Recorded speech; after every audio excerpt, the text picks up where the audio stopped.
East Radio SD, Watertown, South Dakota. We are live in studio, and we've got a special guest with us this morning, coming up on their second week with us, the Watertown Lacrosse Club. We've got President Eric Skott. Good morning. Good morning. Thank you for joining us. Absolutely happy to be here. Yeah, cool. So we got 1 week under our belt, kind of learning a little lacrosse. So I know just a couple things. So I want to keep learning, but what do you guys have coming up? You were talking about off air a little bit. We were talking. There's some opportunities for people to try the sport if they never have to. Yeah, absolutely. So our last indoor practice is coming up this Sunday, the 30th, and then Monday we're going to get outside with our varsity levels.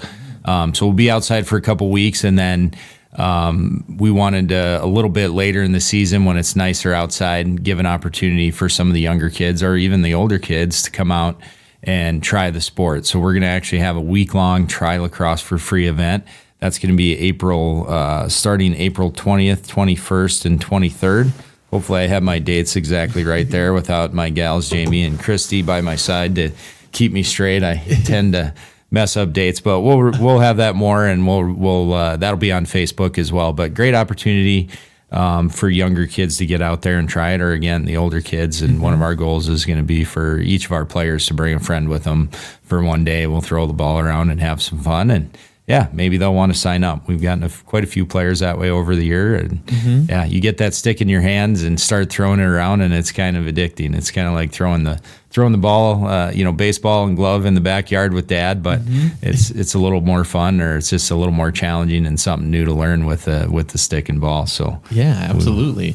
And so then you've got some of the players there then that are experienced, and some of the older ones. So if the young kids show up, there's a little mentorship there. And yep, absolutely. And we'll be divided out by ages, so they'll be able to kind of just hang out with their peers and have fun. And yeah, hopefully, they'll find a friend, or they'll come with a friend, and coaches will be there to coach them along, teach them how to throw and catch with the stick. And then we'll just have some fun games and some things, to make it fun. At the end of the day, right now for lacrosse, I mean, it's really, and especially at younger ages, all sports, it's just about having fun and hanging out with your friends. So. Yeah, that's kind of what it should be, that starting to build that camaraderie, and, you get challenged in different ways, with these kinds of sports, especially something like this. So I bet you learn some really unique,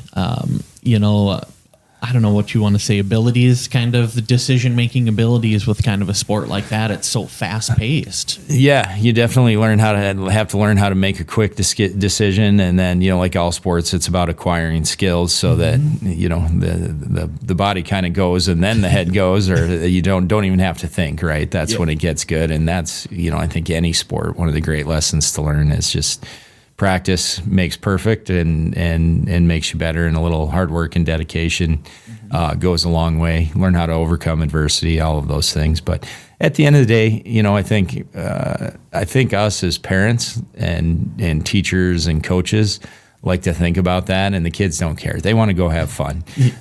We had a good mentor, a coach from I can't remember the name of the group, but he comes and talks to different groups about, how to build their programs, and he'll talk to parents. And one of the things he talks about with parents is releasing your kids to the game. Like, I'm definitely guilty of being that parent that's super competitive and wants to see my 6-year-old go out there and crush the competition, right? Yep. He just wants to go out there and have fun. But what he says is, one of the things that's always stuck with me is, and he says that kids play sports to have fun. Your 12 and under kids, they're having fun means goofing off with your friends. Yeah. Your 14 and up kids, having fun means winning. And then if you got 14 and between 12 and 14-year-olds, good luck, because half of them want to goof off with their friends, and half of them want to win. Right. But with a couple of things I've learned on that, just to expand on that, is that they all want to have fun, and even the older kids like to goof off with their friends. And even at 16, 17, 18 years old, some ice cream after a tough game goes a long ways. That'll turn a frown into a smile real quick, no matter how old you are, I think. Yeah, for sure. That still worked for me too, so I do it. I use it myself, so self-soothing, I guess. Yeah, absolutely.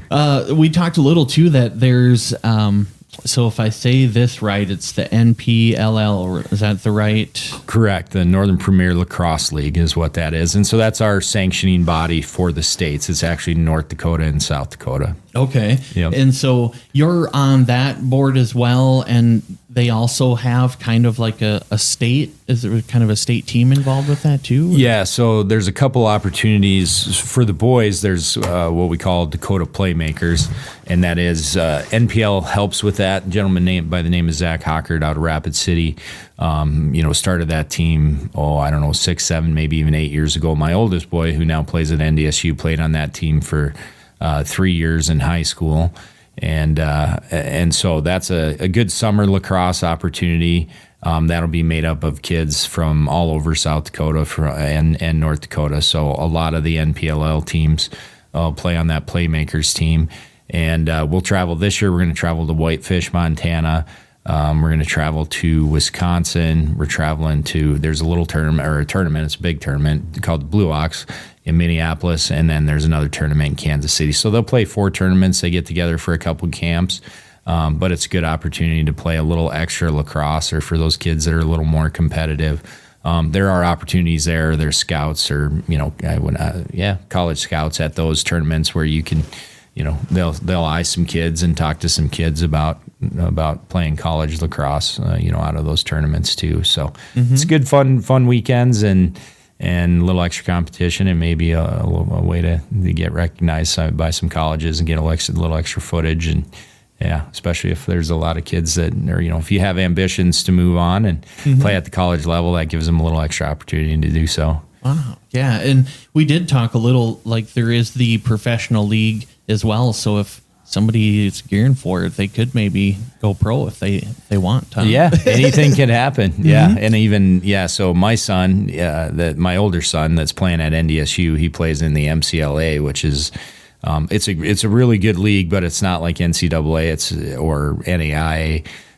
There are no scholarships. They actually pay to play. It's club lacrosse. But anyways, the even in the not the NPLL, the PLL, the professional league, there is a gentleman that came to the PLL right out of the MCLA. He had a great career there. I think he ended up, that gentleman ended up, I think, his final year going to North Carolina or Duke or someplace that had a bigger program, and then went into the PLL. But yeah, anything's possible. And even a kid, we had Tiffany Sanderson's son, out of Pierre, that now was drafted by the Pittsburgh Penguins, and for some reason his name escapes my mind. But Carter, I think. Carter, yep. Yeah, that sounds right. Yep. So so anything can happen. Wow. So lacrosse, is that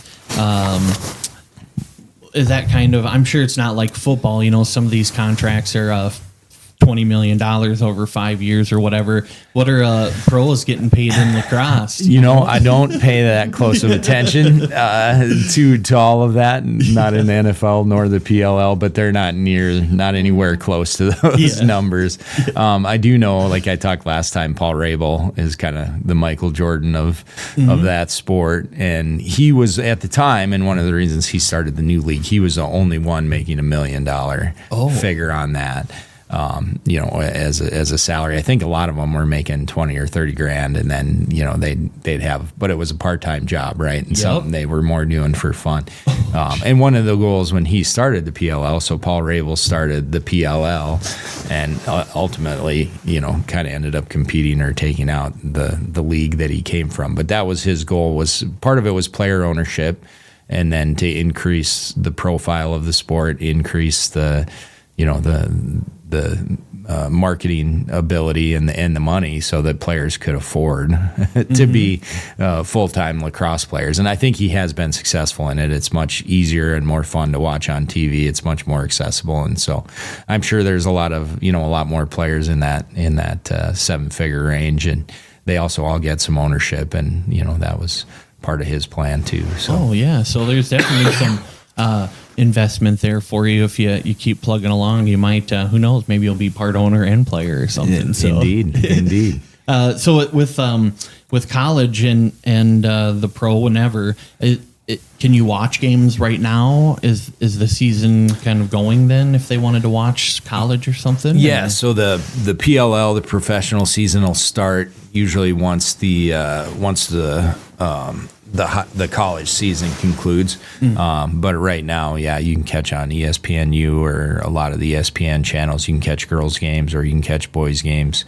And you can find those, or you can stream them on the ESPN app. So, sure. And now is when the college season is kind of hot and heavy and really getting into the mix, kind of almost towards the end, towards their playoff time. So, Wow. Okay.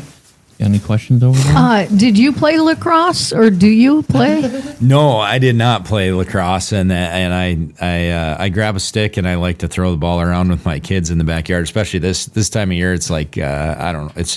It's become one of my favorite times of year, or one of those kind of nostalgic moments of like, okay, it's a nice day out. Let's get the sticks out and we'll go spend a half hour in the yard just throwing the ball back and forth. But this old boy with bad knees doesn't run around too far too fast anymore. So outside of throwing the stick around or occasionally jumping in a practice for fun with the girls or the boys, I don't do too much. I did try to. I don't know. It's probably not worth finding a picture on my phone. But I was coaching the 12Us last year, and I jumped in for I don't know, to show them something, or maybe maybe it was 5-on-4, so I jumped in to be a fifth, and about 2 seconds later, I had a bloody blood streaming down my eye. I caught a stick across the eye. Of course, I didn't have a helmet on, and so I've got a pretty good picture where I've got a little bit of blood running down my eye. But yeah, so usually I jump in once a year. I learn my lesson, and then I stay out of the way for the rest of the time. But little battle scar, and then you've got some evidence of it at least. Yeah, it looked tough. But, I think the next time you come and you bring some of the players, could you bring a stick and a ball and show me and Steve what it looks like? And yeah, absolutely. Yeah, I'd absolutely love to. Okay. Yeah, I don't think I've ever we won't hit you in the forehead and make you bleed. Well, who knows? Well, only if I have it coming, huh? That'd be kind of cool. And then we could show the folks, on Facebook what the equipment looks like. That'd be great. Yeah. Yeah, absolutely. I probably would have done that, but I kind of forget that I'm coming to a radio show, but we do have video to go with it as well. So good suggestion. Doreen's always coming out of left field with good stuff. That's why I got to check in with her. She keeps me in line, so we all need one of those. Indeed. So if they want to check this out, what's kind of the best way to get a hold of the organization or the club to? Yeah, you can search us online. Honestly, I don't even know. I'm not sure what our Watertown Warrior Lacrosse or Watertown South Dakota Warrior Lacrosse. I think there's a lot of Warrior Lacrosses out there. Oh. So search Watertown South Dakota Warriors Lacrosse, and it will take you to our webpage. And then Facebook's probably the best way to find us if you're on Facebook. And again, just search out Watertown Warrior Lacrosse, and you can find us that way. And then there's numbers and things there where you can get in touch with myself or Jamie and learn a little more that way. And did you say you had something going on for the summer? I remember last time you were here, you said it's a short season, but do you do stuff in the summer as well? Yeah, that's the Playmakers, I think, that we talked about a little bit earlier. Oh, sure. And then, so that starts in their first tournament is like the week after in June. Our games start the first week in May, and we're actually done with our championship the second week in June. So there's 6 weekends of lacrosse, or 6-weekend span. One of those is Memorial Day weekend. We always take Memorial Day weekend off, and so there's 5 tournaments or 4 tournaments or jamborees. That's how we get our seeding and get our games in, and then the 5th weekend we play as our championship, and then we're done, and everybody's begging for more. But they got to go to Playmakers or elsewhere for more. We've had some little. The girls have also done a team here and there where they'll go to 1 or 2 tournaments, and that's been fun as well. Mm-hmm. This year we are doing something a little different. And offering. So I am also involved in the NPLL as president there. And the USA Lacrosse puts on a nationals tournament, And so I saw last year, I think Montana, they actually made a team from Montana, Wyoming, and Idaho. And they actually won, I think there's 2 divisions, Division 1, Division 2, and they won the Division 2. And I'm like, well, hey, if they can win it, why can't we win it? So, but the first step is participating in it. So this year, that is Memorial Day weekend. So, and that's in Rochester, New York. So it's a little bit of a jaunt, but we're trying to assemble a team this year. We had really good interest. And so, you know, we had, I think, over 20 girls express interest, or close to 20 express interest, you know, from Grand Forks to Bismarck to Sioux Falls to Rapid City, girls from all over the NPLL. Wow. And now it's time to register. So, and they moved it. It was going to be in like Wisconsin or someplace not quite as far as Rochester. So now it's time to register. So we'll see if we're able to get 15 to 20 girls to register to actually go. But that'll be a fun, another opportunity for lacrosse. And again, a good place to get some recognition and get recruited out of high school to go play college somewhere. There'll be a lot of college coaches there to recruit and talk to girls. And you, I mean, you do get a little bit of travel, I guess, too, because I'm sure there's some downtime, so you kind of get to, you know, see a little bit of where you're at maybe, and or at least maybe at night or something. Yeah, usually in a tournament like that, you're playing 1 or maybe 2 games a day maximum. You're probably there for 3 days, and so, you know, you can go a day ahead of time, stay a day late, or even, you know, if you got 1 game in a day, there's plenty of time to go check out the sights and scenes from the locale where you're at. Yeah, especially if you're in New York, so, you know, who knows what's there. But in some good family time, you know, I know there's hustle and bustle, but, you know, really you guys are doing it all together, which, you know, it's better than maybe a video game and you're all in separate rooms. So, you know, I think it's a good deal. Yeah. 100%. Yeah. I've got a 15-year-old who's he's pretty, it's pretty hard to pry a phone out of his hands. And, you know, either, I'm not sure if this is where you're going with it, but that's just what made me think of the other night. I came home from a board meeting, I think, and here he was in the backyard just, you know, playing with his stick and cradling. And cradling for lacrosse can be a little bit like dribbling with basketball. So there's tricks and there's different ways, and that's important to keep possession. And so he was just in the backyard working on his moves. And I was super excited to see him out, you know, just doing something besides sitting on the phone or sitting on his phone in the basement scrolling or playing video games. So, and then, like I said earlier, just playing catch with my kids in the yard is something, just a memory I'll always have, and something I enjoy. Just like I think a lot of us played, you know, either throwing a softball or a baseball with Dad in the backyard, and this is very much similar. But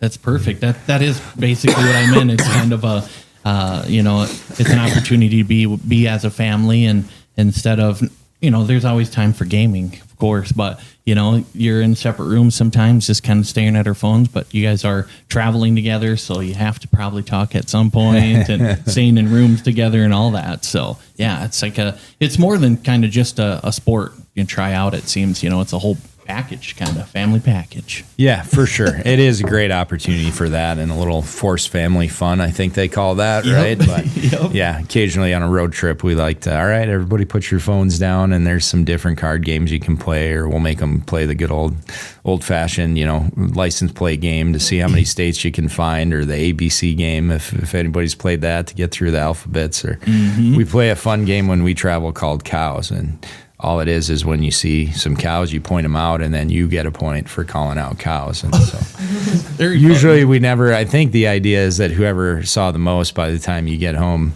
wins, but you play that for like a half hour, 45 minutes, and then all of a sudden everybody just forgets about it. Get a little cow out. Driving in the Midwest, Cows, great game to play. Yeah. I mean, somebody's going to win at some point, I think. Yeah. That's awesome. Well, is there anything else that you want to mention before we kind of wrap up? Let's see. For this one anyways, and maybe. No, I think we covered it all. Like I told you earlier, I guess next week I'm hoping maybe we can get some of our girls from our back-to-back championship teams to come in and visit with a little bit, and I'm sure they'll be far more entertaining and a lot more fun than I am. So, we'll look forward to that. Awesome. Well, yeah, make sure you do check them out on Facebook at the Watertown Lacrosse Club, and their link is on there for the website too, as well as all the flyers that we've talked about today. So Well, as always, we appreciate you coming in and taking up some time of yours between all the things that you're running around doing. We appreciate it. Yeah, absolutely. Thank you for the time. We love the opportunity to visit and share some information and promote our great sport. Yeah, absolutely. Well, we look forward to next week. And Doreen, thank you as always, too. So get us back to some music here on Northeast Radio SD.